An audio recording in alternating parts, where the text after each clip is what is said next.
Абай мен мәшһүр Жүсіп екеуі бір-бірінің аты жөндеріне сырттай қанық болса да, әлі дидарласа қоймаған кезі болса керек. Бірде Тобықты еліне жол түскен мәшһүр Жүсіп арнайы сәлем беру үшін Абай ақынның үйіне келеді. Табалдырық аттап үйге кіре бергенде, Абай тосын сауал қойып, ақылдының өзінен бұрын айтқаны жетеді деген, атын құлағымды сарсылтып ет, шынымен мәшһүр болсаң айтшы кәне, Құдай қайда, жұмақ пен тозақ қайда депті. Сонда мәшһүр Жүсіп кідірместен, Абайдың құдайының қайда екенін білмедім, менің құдайым жүрегімде, ал жұмақ пен тозақ әркімнің өз үйінде, қатының ақылды болса жұмақ, ақмақ болса тозақ деген екен.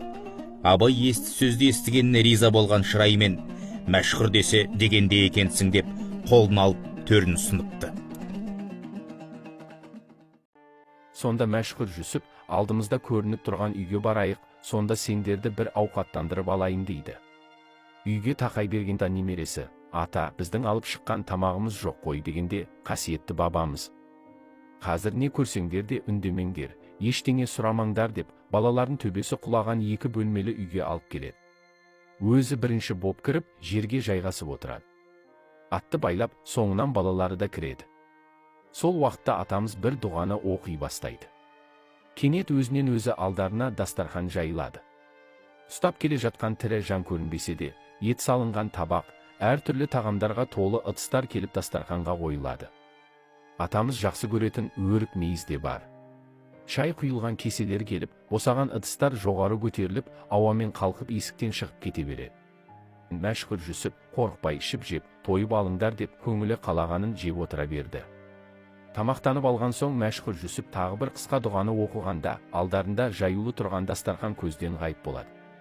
Ал жолда балаларына, жаңа ештеңе ұқпаған боларсыңдар, бізді тамақтандырған жын перілер ғой депті. Ол жын періні өз ырқына бағындыратындай әулиелік қасиетке білімінің арқасында қол жеткізген. Сол себепті де мәшһүр Жүсіп не айтса да орындалады.